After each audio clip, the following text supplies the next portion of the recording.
வணக்கம் நண்பர்களே, எப்படி இருக்கிறீர்கள்? நீங்கள் நன்றாக இருக்கிறீர்கள் என்று நம்புகிறேன்.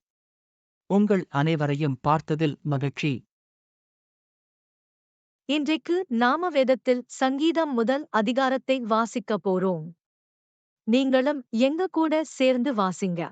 துன்மார்க்கருடைய ஆலோசனையில் நடவாமலும், பாவிகளுடைய வழியில் நில்லாமலும், பரியாசக்காரர் உட்காரும் இடத்தில் உட்காராமலும், கர்த்தருடைய வேதத்தில் பிரியமாயிருந்து, இரவும் பகலும் அவருடைய வேதத்தில் தியானமாயிருக்கிற மனுஷன் பாக்கியவான். அவன் நீர்க்கால்களின் ஓரமாய் நடப்பட்டு, தன் காலத்தில் தன் கனியைத் தந்து, இலையுதிராதிருக்கிற மரத்தைப் போலிருப்பான்.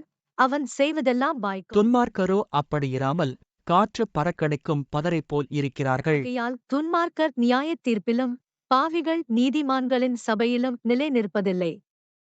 கர்த்தர் நீதிமான்களின் வழியை அறிந்திருக்கிறார். துன்மார்க்கரின் வழியோ அழியும்.